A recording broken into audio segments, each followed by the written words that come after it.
Hi, friends. Welcome back. This is episode 68 of the Guardian Project podcast. I'm your host, Andy. And Coyle, do you know who likes to watch Netflix? No, who? It's the cleric of chill deaths. Nice. That's pretty awesome.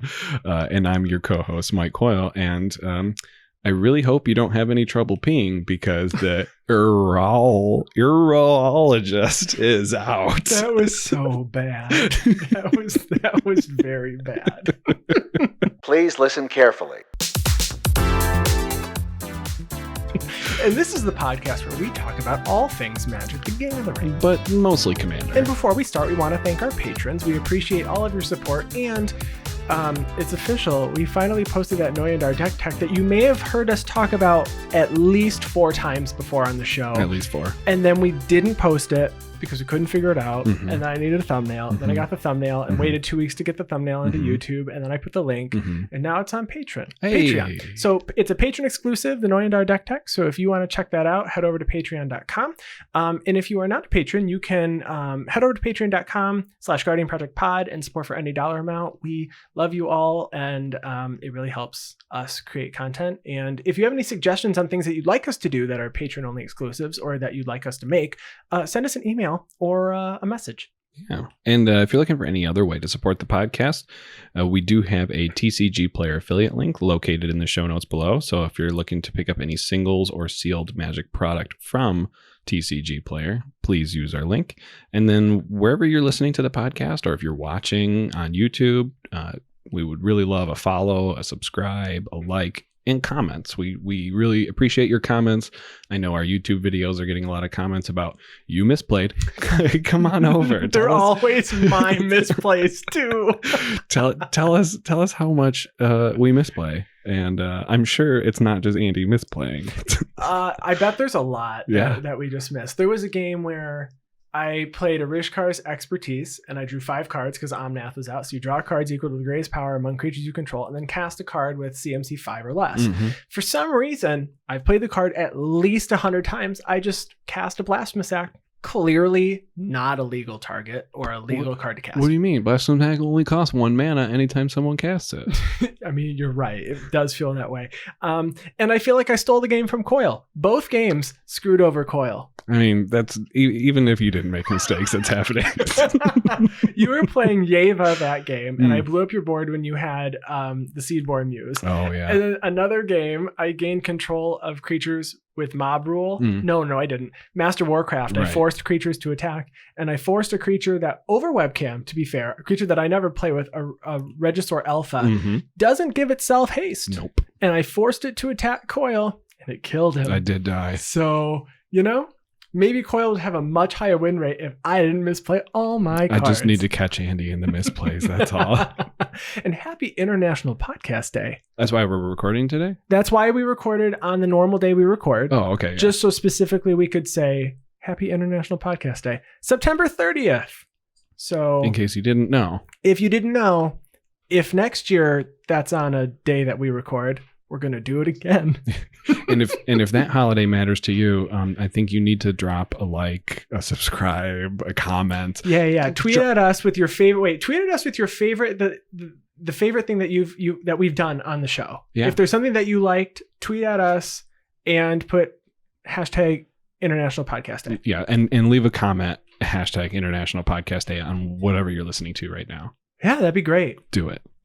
It might not be the story from last week, our stories that we told one word at a time, because there was a lot of dead air. Yeah. Next time when we do that, which was really, really fun, we're going to have more words prepared for it because we're not improv comedians. Right. So we hadn't practiced it. Not at all. That much. So we did one time after the podcast the week previous. And it was 2 weeks earlier. It was really fun. Yeah. We're like, oh God, this has to be a segment. So then we worked on it for a while and we really do thank you for trudging through that with us.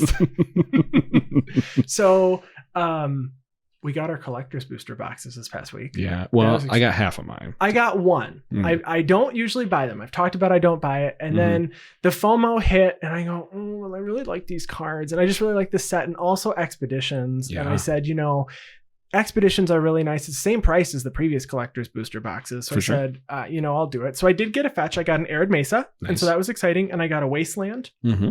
I got a foil Prismatic Vista, which that's a really good one. That's awesome. That's a really, really good one. And then I got a foil Luxury Suite. Ooh. So I got the black, the black red land that enters. If you untap, you have 2 or more opponents. So that was really cool. And I got more Rogs and then all of my pre-orders arrived, and I had gotten actually all the cards that I wanted out of the card, and I forgot that I had ordered them because I had ordered them like probably 4 weeks before. Right.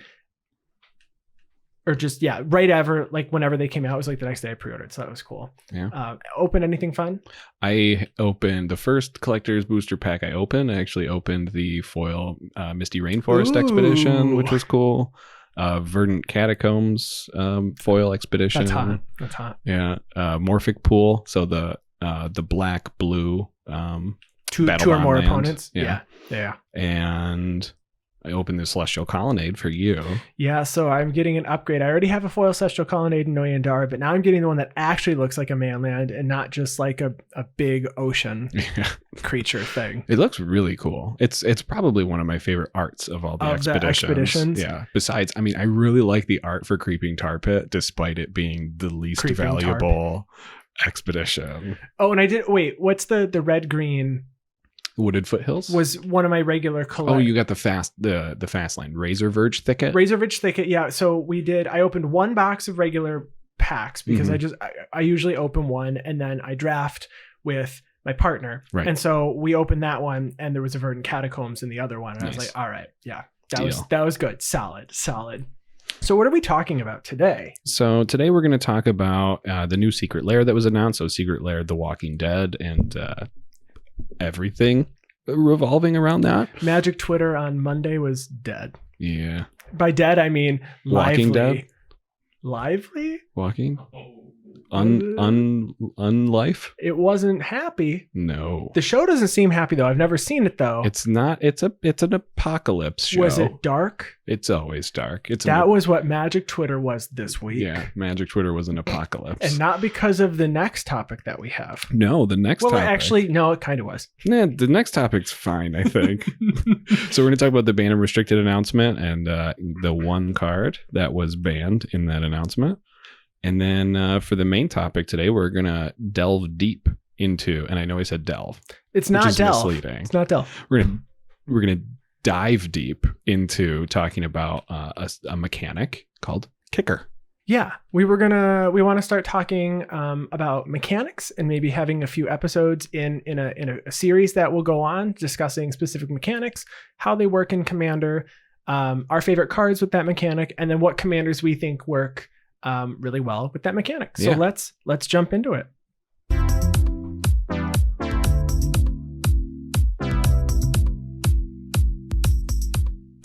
All right. So the first item here is Secret Lair, The Walking Dead. Mm-hmm. So we knew this was coming, right? We've talked about this for a little bit, only because we knew there was like a zombie token, and we mentioned it. Oh, there's this Secret Lair, The Walking Dead, if you're into that. Mm-hmm. So we don't watch the show. I mean, you used to. I used to. I don't anymore. I've never watched the show, but we're going to have producer Ryan talk with us today on this because he has watched the show, and we were talking briefly about our notes before we started today.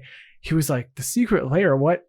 The Walking Dead, what is this?" He's like, "This is not Magic." So on October 4th, we are going to be able to buy The Walking Dead Secret Lair. It is going to be available for 1 week only, and the full announcement is not previewed yet. If you do check out the website, they are going to be releasing these through preview cards. We've seen a couple of them so far, characters that I just don't know. Yep, from The Walking Dead. Yeah, from The Walking Dead. Mm-hmm. So far, they've announced 4 characters, and then we've seen the Walker token, which is a zombie token. Yeah, I think have we seen 2? 2 different Walker tokens? Yeah, have we seen 2 different? Because there's one with the body that's like being ripped in half, that's like falling into a well, and I was told that is that's like something that happened in the show. Yeah, I don't remember the scene, but yes. Yeah. So it says that it's going to be available for pre-order October 4th through October 12th, with the cards being printed and shipped after that pre-order. So if you want to get them, you have to get them then. They are going to be completely new Magic cards depicting iconic characters from the long-running and critically acclaimed TV series. And these are mechanically unique cards that will be legal in eternal formats. Yeah. And it says Commander players especially should look forward to bringing their favorite characters from The Walking Dead to life on the tabletop. It's an interesting take that they said that. So there's a lot of people, myself included, that like to get cards altered. With artists. We have an amazing alter art community in Magic the Gathering, and that's typically how we bring in our favorites and our flavors into Magic. And that was before Wizards of the Coast started printing these alternate versions of cards like we saw in Ikoria with Godzilla cards. And so Godzilla cards, they had the Godzilla character name. They were cool, name. though. Yeah. I mean, they were very cool. Very awesome. But they also had a sub-name of the actual Magic card. Right, the actual Magic character from Ikoria. The legend, they're not all legendary, but yeah. Its counterpart, except for the Buy a Box promo, which was a mechanically unique card, which just about 2 weeks ago on Blogatog, Mark Rosewater was asked why they did away with these, and he said it's because players complained that you could only get mechanically unique cards in special ways. And I read a little further, and we've watched lots of videos. You've heard lots of opinions, believe me. Like we said, Twitter. WotC was trending on Monday. There were so many tweets about it, but they used to do promos at specific events, and it's like if you didn't live in that city, you couldn't get the promo. That was mechanically unique. Right. And if that card turns out to be extremely strong in some specific format and there's no way to reprint it or get it, you're going to have an issue. Right. And that's what it sounds like these might be. Well, I mean, everyone's going to have access to them. Of course. But, everyone that lives in a country that Wizards of the Coast sells Secret Lair to. With $49.99 in their pocket, and they're going to make it during that 1 week window to purchase the cards. Right. And these are also related to intellectual property, which who knows if they can reprint these. Right. So there was talk, Mark Rosewater did mention that they can print these cards later as Magic the Gathering characters, right? Creatures, they're legendary creatures, all of them, right? So, so the cards that we've seen so far are Michonne, Negan, Daryl, and Glenn, which honestly, they're all really good. Yeah, the cards are really cool. The mechanics are very cool. Mechanically, they are I think, honestly, like Negan, Daryl, and Glenn, I think are all really, really good. Michonne is okay. But Michonne is probably my favorite character out of all of them. I didn't watch the show. Yeah. So do not know. The fact that these cards are unique, mechanically unique, and you have to get them through Wizards of the Coast through the special promotion, and the fact that they're good and playable and they're not silver border is a problem for a lot of people. And for those, obviously silver border, rule 0 in Commander, if you say it's okay to play with it, you can play with it. Yep. So if these were really made with Commander in mind, they could have just made it silver border. And then you say, oh, at rule 0, silver border. Yeah. Right. Why not? I honestly, though, am surprised that they did not make these characters with a sub name, just like the Ikoria. Absolutely. Because the Ikoria cards, obviously, they could reprint these later, and I would assume that they will potentially have this as their sub name. Otherwise, and as I've read discussion, if one of them is particularly powerful for a specific format, you would have 8 cards to play that are mechanically identical if they don't have the same name. Oh, that's very true. Yeah, so you could have 2 versions of Glenn. The voice of calm. Spoiler alert, I heard he's murdered. That is a pretty absolutely huge spoiler. Okay, do we need to cut that then? Should we cut that? I guess we're not cutting it. We're not cutting that. That's like 7 seasons in. Yeah, but it's happened a while ago. How many years ago was it? I don't know. I mean, Daryl's not even a character in the comic book. It's a unique character to the TV show. Because Walking Dead is a comic book, in case you didn't know that. I didn't know anything about this. Yeah. Which was so interesting because, there's a lot of discussion around specific character stories. I don't know anything about this show. There's a lot of talk about Negan being the evil person that he is, and some of the really nefarious things that he's done on the show, or at least that are implied that he's done on the show. I mean, everyone murders on the show. Spoiler. Everyone murders. So this is the Game of Thrones, but with zombies instead of dragons? Well, actually, there's still zombies in Game of Thrones, you could argue, right? They're White Walkers. They're walkers. They're almost zombies. Sure. And honestly, I think you're like the whole Game of Thrones parallel. I think you totally could make that. There's some people who are just trying to get along, and some people are trying to rule with an iron fist or maybe a covered in barbed wire. That's Negan, by the way. So that's. But so have they? Is this announcement finished? Do we know if they've already released all of the cards that are going to be part of the secret lair? It said that there are still more characters to come following MTG Secret Lair on Twitter, Day 9 on Twitter, and our friends at GameSpot for more card reveals ahead of the big show. Okay, so there definitely has to be a Rick Grimes card, because he's with all these characters that they've printed. Rick Grimes is like the leader of the group that you follow when you watch Walking Dead. Okay. And maybe his son Carl will make an appearance too. Maybe it'll be Rick and Carl Grimes on one card or something, and it'll be like Ren and Ciri inseparable. Yeah, I'm not sure. I think we got Day 9's card yesterday. I think. I can't remember. So Day 9's card was Glenn then? Because Glenn is what we got yesterday. And that was the one that like really produced a lot of issues in terms of the mechanically unique, because Glenn is actually being seen as a card that could potentially be played in an Eternal format outside of Commander. Obviously, all of these cards are very playable in Commander.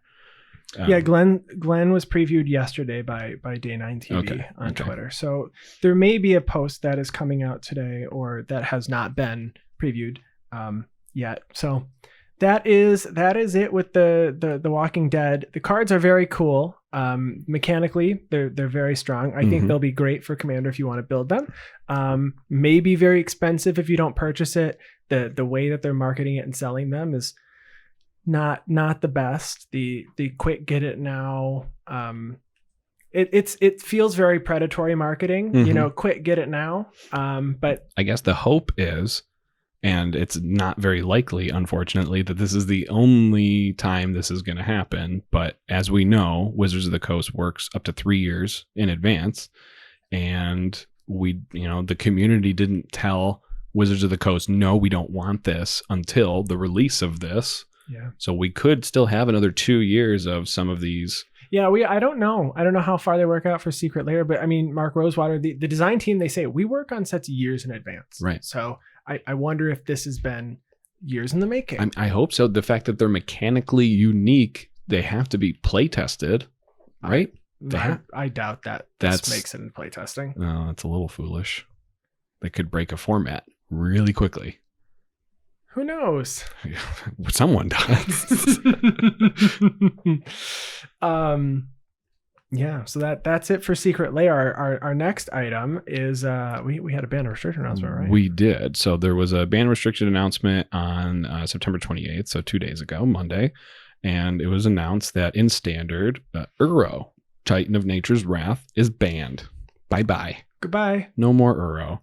So Wizards of the Coast released their note saying, we've been keeping a close eye on the emerging Zendikar Rising Standard format over its first week of availability on Magic Arena and Magic Online. The millions of games played having already been played on digital platforms. Early data and results from the events this past weekend have shown multicolor ramp decks featuring Uro, Lotus Cobra, and Omnath are a problem in the new post-rotation metagame.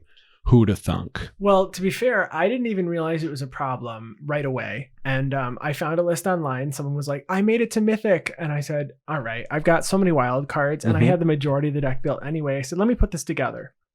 And when I looked at my win rate, it was 76% win rate. And I had played like 90 games or something. And I was like, I can't believe I'm winning as much as I am. It's ridiculous. Casting like 3 Genesis ultimatums chained together it really is ridiculous. Mm-hmm. And when all you do is grab potentially 4, I got it one time, 4 Terror of the Twin Peaks to enter the battlefield at the exact same time, my opponent went from whatever they were at to 0. Right. And it felt very unfair. Mm-hmm. I did enjoy playing it when I did. Right. Because you did have to sequence things appropriately with Fabled Passage and other cards that are legal. But it's fun to put the puzzle together, right? But it wasn't it was an easy puzzle. The pieces were very big. It was a 4-piece puzzle. 6-piece puzzle? Maybe 16. 16 pieces. 16-piece puzzle. Okay. Yeah. So, it continues to say, well, Uro was powerful, that they wanted to allow the metagame to adapt to the last set of standard changes and the imminent rotation before making a decision on whether to let that remain part of the environment going forward. This event underscored that 4-color Omnath decks were dominating early, even the decks that tried to beat those. So to weaken it, Uro's gone. Yeah, and I know I've seen a lot of lists already coming out, and the lists are mostly titled Uro lists Omnath. So Omnath minus Uro. So we'll see if Uro was really the problem. Narrator. It was not. I'm still playing that deck. Yeah. And instead, some folks just inserted Cultivate instead of Uro. Mm-hmm. Does the same job. The 3 mana you were getting off of Uro, or the 3 life, was not the problem. It was getting the mana. I mean, obviously, it can be a problem, certainly. But that Omnath, playing 1 land and gaining 4 life is relevant. And if you play that, if you do that 3 times, you effectively started with 32 life. Yeah. Instead of 20. Yeah, you were gaining more life than mono white life gain decks sometimes. Although mono red did not lose a ton, Embercleave is still doing a lot in standard, so I've gotten wrecked by that. I didn't set up in time. I don't have till turn 5. Right, and without Uro, without gaining that 3 life, I mean, that 3 life in modern is huge, and Uro is still legal in modern and still used in modern. Uro Piles is like a pretty popular modern deck right now in Magic Online. So yeah, that 3 life is huge against aggro decks. Yeah. I accidentally jumped into the historic ladder with the standard Uro deck. Yeah. And I still won, and then realized 2 games later, I said, I'm in historic. I got to go back to standard. Mm-hmm. So it was really, really good. And I'm not sad to see it go, but I did see some posts that were like, all right, now Croxa is on top for Titans. Because it can still be used. You're not wrong. So, all right. Moving on to our main topic this week. Yes. Is kicker. I play soccer, so this is very relevant for me. Are you a kicker? Is that a position in soccer? There's goalie. No. Forward. Yeah. Midfield. Defense. You can go real specific. There's like wingers. There's a stopper. There's a sweeper. I was the kid, so I was in soccer when I was a kid, and I was the kid that would like jump in puddles and crap. And my dad always said that he felt like there was a force field around me because the ball never went near me. Oh, interesting. I kicked the ball, I think, once, and that was pretty cool. I was in soccer for 3 seasons. So you were a kicker because you kicked it once. They had me out running around. I didn't stand by the goal or in the back, and I think I was like 7. Nice. Maybe 6. Cool. Yeah, I was really good. Sounds. Did My you career remember in any sports losses? really took off. I don't think I cared. Right. There were snacks at the end. That's a win. That's 1-0. 1-0 for That's how Andy. that goes. So kicker is a keyword ability that allows the player to pay an optional cost when casting the spell to achieve an added effect or an additional effect. So we just had kicker come back, Zendikar Rising. One card, for example, that I've really been enjoying playing online when I'm drafting is Blood Beckoning for 1 black. It's a sorcery, but you can pay 3 generic mana to kick it. Return target creature card from your graveyard to your hand. If you kicked this spell, instead return 2 creatures from your graveyard to your hand. So you just get an extra ability by paying an extra cost. For sure. Yeah.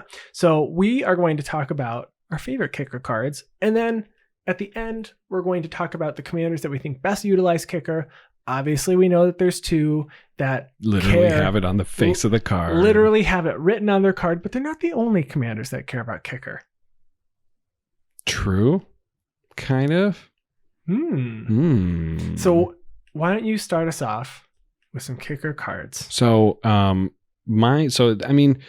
there's 2 different kinds of kicker. as well. So there is just kicker, where you pay the standard cost for it to get the extra ability, and there's multi-kicker. And multi-kicker cards have so that you can pay the kicker cost anytime, any amount of times that you want, and then you get the additional effect So I knew you were going to mention it, and I'm so glad I prepared 2 multi-kicker cards because I wasn't even going to mention it. Well, I was going to mention it towards the end, saying that you can pay it multiple times instead of just one. For sure. So, I mean, one of my favorite cards, one of my favorite artifact ramp cards that I play in many, many decks is Everflowing Chalice. So Everflowing Chalice is a 0 mana artifact with multi-kicker generic 2. So you pay 2 generic mana any amount of times that you want, and it enters the battlefield with a charge counter on it for each time it was kicked, and then you can tap it and add 1 generic mana to your for each charge counter on Everflowing Chalice. So for 2 mana, you get like a Thought Vessel without, or you get a Mind Stone or a Thought Vessel without the extra abilities. But if you have a lot of mana that you can just dump into your Everflowing Chalice at some point, then on your next turn, you can cast a giant X spell or something. I mean, most of the time when you're running a multi-kicker cards in your deck, maybe you're running a lot of X spells and you need the big mana like that, and you can transfer big mana into bigger mana the next turn. So that is why I really like Everflowing Chalice, and it's a card that you don't need to care about kicker to play the card. And you can say that probably for most kicker cards, but there's a lot of commanders and stuff that can make your kicker go farther. Yeah, you know, the first card that came to mind for me is probably not a kicker card that most people think of when they think of kicker. I think a lot of people think of a card, and we'll talk about it obviously, which is Rite of Replication. Oh, it's on my list. It's on my list. But I think one of the first cards that I think of, because I do play blue-white, is Orum's Chant. So it's for 1 white, target player can't cast spells this turn.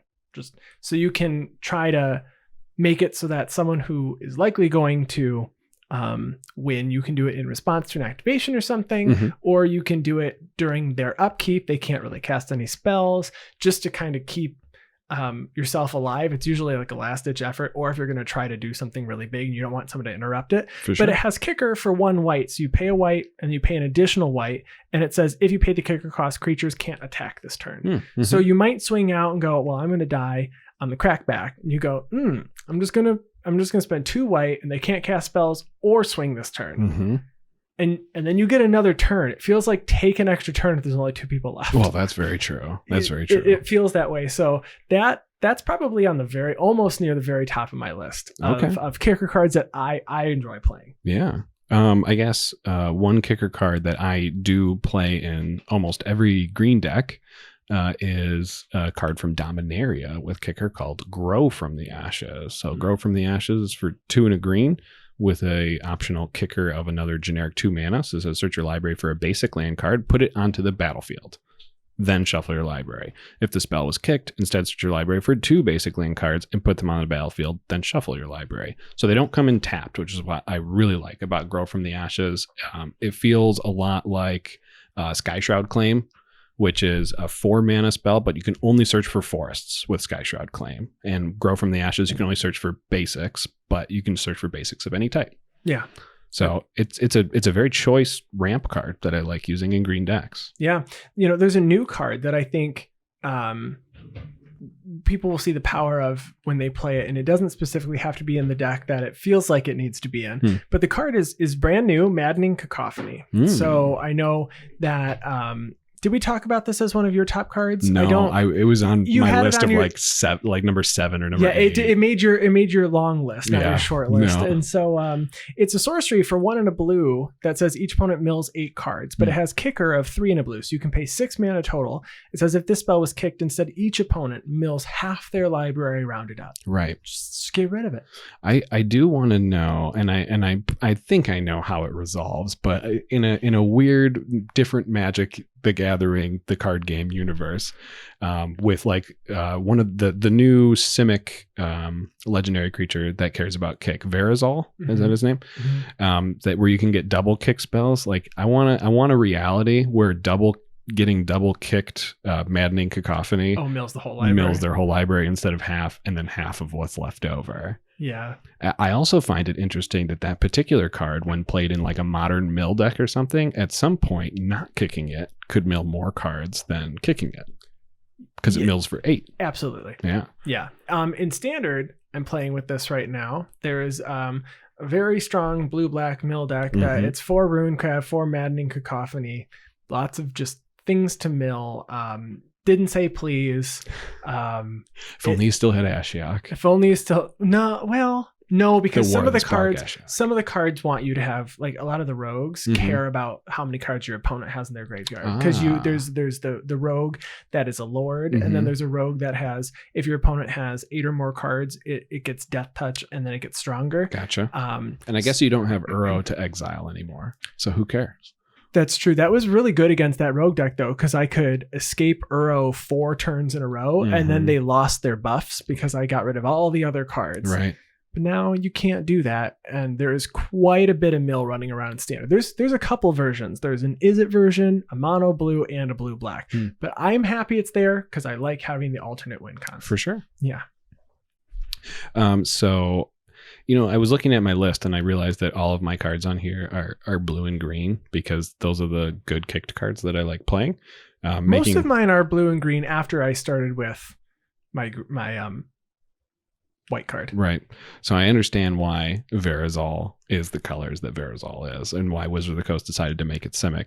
So a green kicker card that I run in my Yeva deck that I really, really like is called Thicket Elemental.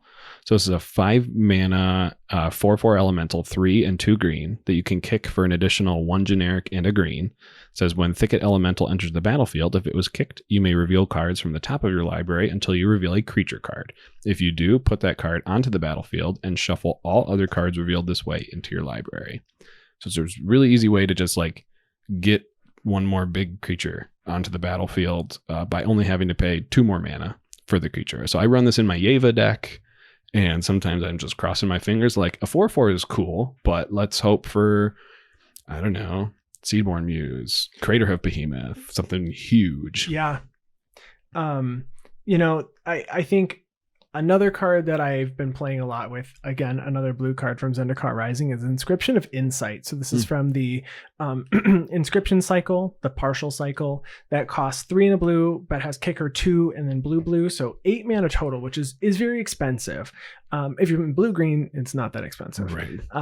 Red-green, also not legal. So you can't run this one in Halar. Right. So it says choose 1. If the spell was kicked, choose any. So you can return 2 creatures to their owner's hands, scry 2 and draw 2, or you make an XX blue illusion where X is the number of cards in a player's hand. You choose target player. So if you choose yourself, it's the number of cards in your hand. So I think this card's very good. I think this feels like for 4 mana, it lets me do 2 non-kick Cyclonic Riffs, and I would take that. Sure. Because I cast Cyclonic Rift for 2. Mm-hmm. I mean, I do cast it I have cast it. I can say I've cast for 7. Right. But most of the time I think I cast it for 2. Okay. Yeah. This feels like having 2 Cyclonic Rifts in my hand. That's why I think I'm going to like this card a lot more than it's getting credit for. Okay. Fair enough. Well, how about I combat your with another one with another blue spell. Again from Dominaria with kicker. Okay. That will only bounce 1 permanent instead of 2, but with blink of an eye, you get a 1 blue instant that you can pay an additional 1 in a blue to kick it. It says return target non-land permanent to its owner's hand. If the spell was kicked, draw a card. I love that. Yeah, pay 2 extra and draw a card. So on turn 2, you're still bouncing. On turn 4, you're bouncing and drawing a card. It does not say a permanent your opponent controls, so you have the option of bouncing your Dockside Extortionist right back to your hand so that you can play it again and get a bunch more stuff. That's usually what I do with Blink of an Eye, to be fair. You bounce stuff back to your hand and then you cast it back down? Specifically Dockside Extortionist. Dockside Extortionist is just so good. It's an amazing card. I have so many copies of it just because I need it. I need it in every deck. Okay, so I want to circle over to a card that isn't necessarily good on its own, but it works really well with kicker cards. Okay. So it's one of the cards that cares about kicker, but also has kicker. So Roost of Drakes is an enchantment with Kicker. So for blue, you get the enchantment that says when it enters the battlefield, if it was kicked, you create a 2/2 blue Drake creature token with flying. It has Kicker, 2 and a blue. So 4 mana, you get a 2/2 Drake with this enchantment. And then it says whenever you cast a kick spell, create a 2/2 Drake with flying. Okay. So this being out is extremely useful if you're playing a deck that has a lot of Kicker spells. It kind of keeps you going if you don't have perhaps your commander, if you're playing Verazal or you're playing another commander that has blue that you need to use kick spells for. This will get you a creature to maybe save up mana because the Kicker obviously costs more. So some of them are expensive. Yeah. I do think that Kicker in limited environment is super good. And obviously I'm enjoying Zendikar Rising and kicking the Tazim Royal Mage, I think is what it's called. Okay. I think that's the one that has when you kick, it's like 3 or 6, and if you pay the extra, you return a creature an opponent controls to their hand, or just another creature. Yeah. No, bouncing creatures to your opponent's hand is... Is that Tazim Royal Mage? Yeah. Oh no, this one is you can pay an extra 4. If it was kicked, you return an instant source from your graveyard to your hand. I also play that one. That's pretty good. Yeah. They're just blue, green, and blue, white. I think is really good in Zendikar Rising Limited. So I've been playing a lot of Kicker. Blue, white's good. I enjoy the blue, white, but it's blue, white party. Oh, okay. So I got lucky and ended up drafting 5 rares in one draft. Wow. Someone kept passing me the crappy 1 CMC or the 2 CMC cards I care about party because they were probably just in a different color. And I was like, these are all in my color. Yeah. And it worked out really well. Nice. Very probably nice. will never be that good again. I'll be honest. I did get to go undefeated in that draft. Okay. So my next notes are actually on Commander. So I didn't know if you still had Kicker staples outside of Commanders that you wanted to mention. I think we should at least, you got to say it. The Rite of Replication is probably everyone's favorite here. Never heard of it. You've never heard of it? Okay, let me educate you. Oh, okay. So it's a sorcery for 4 mana, 2 in blue, but it has Kicker of 5, so it's 9 mana. That's a lot of mana. It's a lot of mana, but you put a token on the battlefield that's a copy of target creature. But if you kicked it, you get 5 tokens of that creature instead. That's a lot of tokens of creatures. Yeah.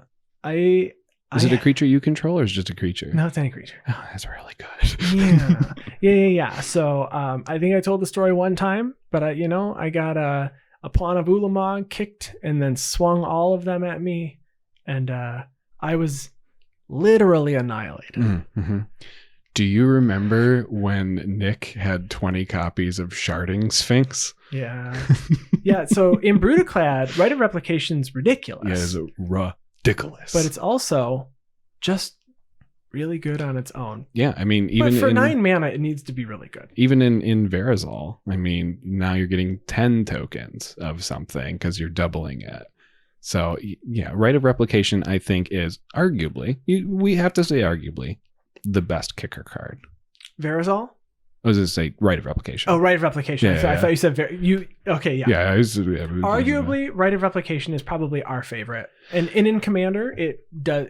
If you cast for 4, really good. You cast for 9, really good. Yeah, if you think about some of the clone spells and stuff, I mean, 4 mana is pretty typical for a clone spell, and a lot of times they have extra caveats where you can only copy a creature you control or something. Now, this does create a token copy of it, but that's okay. That's okay. It still has converted mana cost as a token copy of it. It still has all the same pips for loyalty and all that kind of stuff. The only downside is if it gets bounced, it disappears forever. If it goes to the graveyard, it disappears forever. That's the only downside of the token. Yeah. I agree. All right. So you start with your first commander. Okay. So obviously we know about Verazal and we know about Halar. So Halar the Fire Fletcher is an uncommon legendary from Dominaria. So we can read these. Halar is a 3/3 for 3, 1 a red and a green. Elf Archer with Trample that says when you cast a kick spell, if that spell was kicked, when you cast a spell, if it was kicked, you put a +1/+1 counter on Halar. Then Halar deals damage to the number of +1/+1 counters on it to each opponent. Right. So if you can get a lot of counters on Halar, it can go crazy really fast because there's a lot of cheap kicker spells that you're just casting it to say you cast a kick spell. Mhm. So if you play cards that are staples in Halar, you're playing cards like Grow from the Ashes, Strength of the Tajru, but then you're playing cards like Hydra's Growth to double the number of counters on Halar. And if you can get that to like 10 and then you cast a kick spell, I mean, you're dealing 10, 11, 12, damage to each opponent, each Right. kick spell. So it can go crazy. But I don't think Halar, again, one of those commanders that didn't see a lot of love initially. Right. And I think as soon as Verazal came out, people were like, we finally have a kicker commander. Yeah. Oh, wait, did anybody forget about Halar? Everyone forgot about Halar. Yeah. So I think everybody forgot about Halar. Right. So Verazal, if you don't know who we've been talking about this whole time. So Verazal, the split current, is X green blue, legendary creature serpent, and it's a 0/0. It says Verazal, the split current, enters the battlefield with a +1/+1 counter on it for each mana spent to cast it. So even if X is 0, it still comes in with 2 +1/+1 counters. And whenever you cast a kick spell, you may remove 2 +1/+1 counters from Verazal. If you do, copy that spell. You may choose new targets for the copy. So it's kind of interesting that both of the kicker commanders that they have printed that have kicker matters on their cards. Well, one, they're both green, and two, they both care about +1/+1 counters. You know what I thought was interesting? I played against the Verazal deck for the first time last week. Oh, nice. And the first time it came out with 2 counters on it because they spent 4 mana. And then the second time they spent 4 mana and 2 of it was the commander tax, but it still comes with 4 counters on it. Yeah, sure does. Mm-hmm. Doesn't matter how much mana or why you're spending the mana on it. Right. Yeah. Yeah. It was really, I did not even, I like looked over and I was like, oh my gosh, it works that way. Mhm. I didn't even realize it until you see it. Sometimes you can't visualize what the card's going to do. But so it feels like that first time you have to pay the commander tax doesn't really feel like you're paying commander tax. No. I mean, you are mana wise, but as far as Verazal goes, you're still getting the same number of counters. Yeah, absolutely. It's kind of like an ode to Prosh. Prosh, you got a 0/1 kobold for each mana you spent to cast Prosh, and so you got more no matter how many times you cast them. Right. So, but outside of these 2 commanders, I think the big thing when it comes to kickers. So kicker spells, you do typically have to invest a lot of mana into the kicker ability. It'll have a cheap face cost, and then the kicker ability will be double what the mana cost is normally for the card. So they have to be kind of big mana decks or big mana spells. Maybe they're going to be spell slinger decks. So when I was going and trying to choose what commanders I thought would be best besides these 2 commanders for kicker, I was looking at 1, I need all 3 colors that these 2 commanders are. So I need to be in Teamer, is how I felt. Okay. And then I'm looking for cards that are going to make my buck go farther. Okay. So the number one I thought of was Riku of 2 Reflections. So Riku, you can pay 2 and a blue to copy an instant or sorcery on the stack, or you can pay 2 and a green to copy a creature on the stack. Mm-hmm. So this makes it so I know Verazal, you're copying your kick spells. With Riku, you are also copying your kick spells when you do this, but you don't have to remove the +1/+1 counters. You don't have to recast Riku, and you now have access to red. And red does give you a few good kicker spells. I mean, there's a lot of removal, like Burst Lightning, and there's actually a lot of land destruction kicker cards too. Yeah, but you know what though? Individual land destruction is okay. It is okay. And it's fine. You say it like that. I say it like that too. It's like, you know what? I started adding Ghost Quarter to decks because I can't deal with Cabal Coffers sometimes, and I can't deal with the Nykthos with the mono green player. I just can't. Just use Field of Ruin. That way it feels like ramp for all the other 2 people in the pod. I mean, you could. Mm-hmm. I mean, I do have a couple of those in decks because they're more budget, but Ghost Quarter is a really good card. Yeah, absolutely. Yeah, so destroy some lands. And do you really want to play a kicker deck without Comet Storm? I mean, let's be honest. That's multi-kicker again. Let's go back to it. All right, so Comet Storm. So for X red, you get an instant with multi-kicker for 1 generic. It says choose any target, then choose another target. For each time this spell was kicked, Comet Storm deals X damage to each of them. So it's like a fireball, but that you can have tons of different targets. And unlike Fireball, this is an instant speed spell, which actually does give it a whole lot of power. It's the best part of Comet Storm, in my opinion. So, Riku of 2 reflections. You get red, you get blue, you get double. The best of both worlds. Yeah, so I went in a completely different direction because I went for a Spells Matters deck. So obviously there's kicker cards in all colors. There are. But to play the ones that are in red and blue, you could really benefit from Mizzix of the Ismangus by casting spells and then getting your experience counters, which reduce the CMC, and with kicker spells generally being expensive, you can reduce the cost of your spells so that you can cast more of them.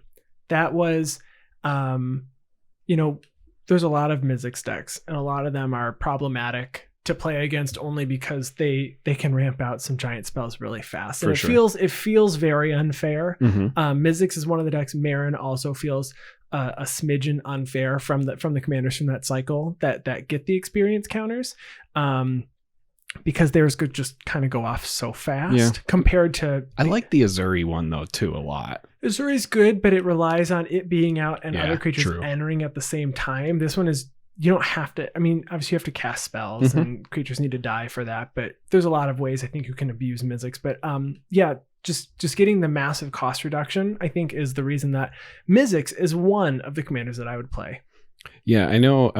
I played against a Mizzix deck once, and in case you don't know, with the kicker cost, it's an extra cost. It's not an alternative cost, which is why the Mizzix experience counters work to reduce it. It also works to reduce buyback, which is also an additional cost. And I remember getting locked out of a game with a card called Spellburst.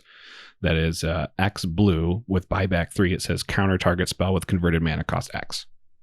And they just with buyback 3. So they just countered literally every spell because they had like 15 experience counters. The only way you could get rid of it is if on the stack you could counter their counter. Well, in this version, we're just playing kick spells. It's true. Maybe we'll cover buyback later. In another episode. So for them, for this deck, I'm not going to counter with buyback. I'm just going to kick things.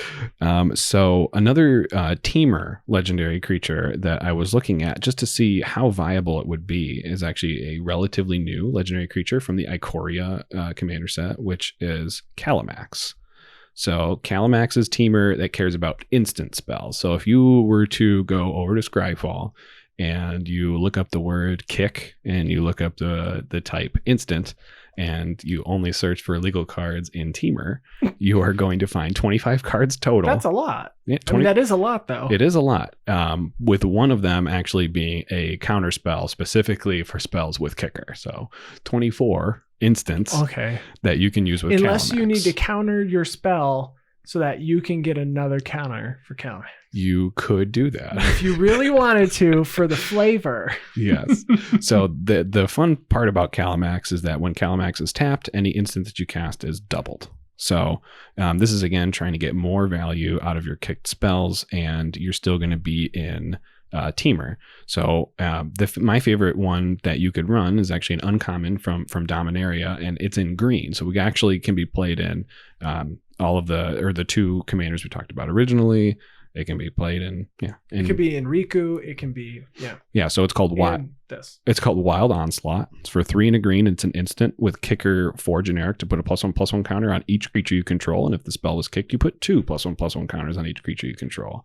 So with Calamax, you're gonna get 4 +1/+1 counters on each creature you control. Yeah. Plus Calamax's normal ability. So the next commander that I have is a really old commander. So this one is Kangi Airy Keeper. Yeah. So we're in Azorius colors here. And this commander has kicker of 2 and X. So it's initially a 2/2 legendary bird that has a cost of 2, a white and a blue, with kicker 2 generic and X. So you may pay an additional 2X as you cast it. So it has flying, and when it enters the battlefield, if you paid kicker, you put X feather counters on it, and all of your birds get +1/+1 for each feather counter on Kangi Airy Keeper. Yep. So if you do look up kicker cards that are in blue and white, there are 54. Sure. You've got a significant number of these.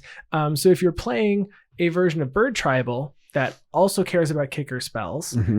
You do have the Roost of Drakes card, and there's other cards that care about things being kicked. Not necessarily in blue-white, but it is a viable option if you're looking for another way to build your bird tribal deck. Yes, I will say that Kengi probably is one of your best bird tribal commanders. I built this deck and I ripped it apart after playing it 4 times. Yeah, I remember that. You did have that. It was very underwhelming in my opinion. Yeah, the problem was you had to set a lot up, but you didn't have a lot of instants and sorceries going on though. I think you went pretty hard on the bird tribal. Very tribal, bird tribal. You did really into that. Yeah. How many times am I going to say really? Should I just say really? I realized after I said it, I was like, stop saying really. Why are you still saying really? Oh, really? Like, it's because of the meme, the oh, really meme, which is an owl, bird tribal, Kangi. We got there. That's exactly what I was thinking. And I'm glad you said it. So interesting that you brought up Kangi, because Kangi is, interestingly enough, the only multicolor kicker spell in Magic the Gathering. So there's a bunch of spells that are kicker that are like monocolor, but then their kicker ability might have an additional color, making their color identity multiple colors. But Kengi itself, that card, is the only multicolored kicker spell. The reason I say that's relevant is because I was trying to find a 5-color commander to do kicker matters. And one of my favorite 5-color commanders that I played that cared about spellcasting was Ramos Dragon Engine. Yeah. And Ramos cares about multiple colors in your spell, so that you get a +1/+1 counter for each color in the spell, and you can put that +1/+1 counter on Ramos.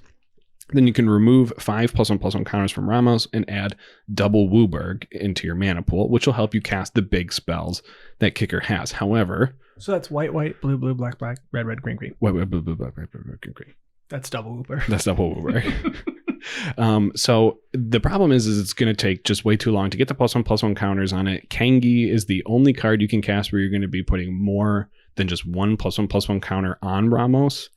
So basically what I'm trying to tell you is I couldn't find a 5-color commander to really, unless you're just playing it for the colors. I mean, you might as well just play Child of Alara then and just board wipe when you need to. What a monster. Yeah. Listen, kicker has been printed a lot of times. We've seen it in supplemental sets. We've seen it in standard sets.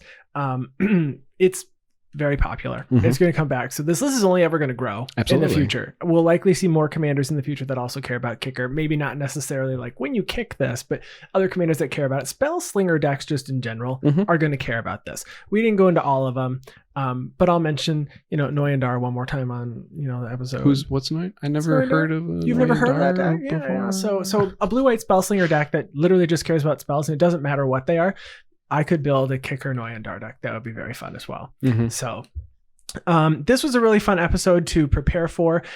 Conveniently enough, on EDH Rec yesterday, there was an article posted by Joseph Schultz, and he did the Commander Showdown on Halar versus Verazol. So if you did not read that yet, go take a look.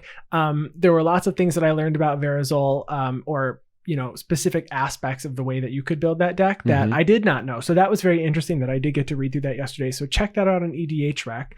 And if you play a commander that cares about kicker, or if you play Verazol or Halar, send us your deck list, tweet at us, tell us what you like about it. Absolutely. Or how would you build a kicker commander? We want to hear from you. Or if you have Kangi and you're kicking it old school. Kicking it old school? With Kangi. So I think that's it for this topic. We really enjoyed preparing for this episode. Don't forget, this week we're going to have a budget build Zendikar Rising night on stream. So now that the set's fully out, we have some folks lined up. So you've seen them if you've joined us on stream before. We have Kelsum Gaming on Twitter. Chris is joining us, and then we have Dan Kraus again joining us. That is at twitch.tv/atflory at 8 p.m. Eastern this Thursday. So that is October 1st. First day of spooky season. Officially. It's not a very spooky stream, but it's the first day of the spooky season. I'll throw a ghost in there somewhere. You're going to throw a ghost in. And then the decks that we're going to be playing. So I have Kazza Royal Chaser. I have Phylath, the world creator. Something I don't. like that. I'm on a first name basis with most of these new commanders. Still, I don't have the full names. We're gonna yet. go nicknames. It's Phi-Phi. Phy dash Phy. Yeah, Phi-Phi. Kaz is just Kaz. Kaz. What up, Kaz? It's very cash of Kaz. Kaz of Kaz. There's also going to be Aura clerics, and then we are going to see Mono Red Morag extra combats. Yeah, we're gonna see a $50 extra combat budget build. Yeah, so I'm interested to see if you are free. Please jump into the stream. Come hang out. They'll be posted on YouTube, obviously after. And we want to thank you all for listening. If you want to contact us, you can find our podcast on Twitter at GuardianPod. You can find me on Twitter at ATFlory. You can find me at WormCoilEngine. And you can also email us at guardianprojectpod@gmail.com. Thank you for joining us this week. And next week is episode 69. Nice. Talk to you then. So immature. We're not above that type of entertainment. We're not.